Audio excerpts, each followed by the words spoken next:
something to think about. If offshore wind power is so great, why doesn't our Navy power its fleet with it?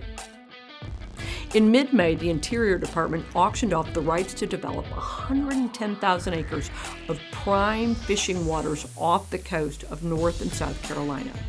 2 companies won the bid: Duke Energy, right here in North Carolina, and France's Total Energies. Now, what's the going rate for selling out recreational and commercial fishing and destroying view sheds and marine habitat? $315 million. Fifth-generation fisherman Cane Faircloth is president of the North Carolina Captain for Hire Association. He told the Wall Street Journal he didn't understand why the feds picked that location. It's their best spot for recreational fishing. Their creme de la creme, as Faircloth put it. Governor Roy Cooper is doing his part, keeping true to the progressive left agenda and his rule by executive fiat.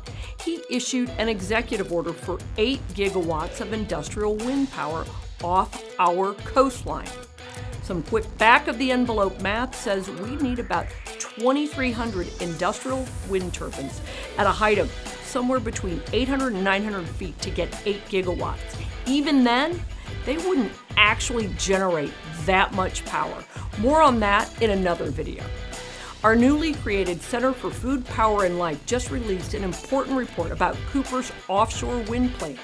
It's titled Big Blow: Offshore Wind Power's Devastating Costs and Impacts on North Carolina. Here are a few of the highlights. The cost of building that much offshore wind would range anywhere from $56 billion to $72 billion. Think of it this way: the annual cost could be more than $800 per consumer by 2040, which is a regressive tax on those who can least afford it. And instead of being a jobs creator, as wind proponents love to claim, it could cost the state anywhere from 45,000 to 67,000 jobs just from the electricity price hikes alone and their downstream effects on the economy. The environmental impacts, especially for endangered species, could be irreparable. Now, don't want to take our word for it? Fine. Then the General Assembly should call for a study, give full consideration to all the issues we've raised in our report.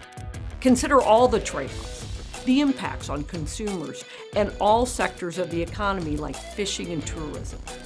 Consider what offshore wind would do to sensitive marine habitats. And we need to do it now, so we go into this with our eyes wide open before massive industrial wind turbines fill up our view sheds.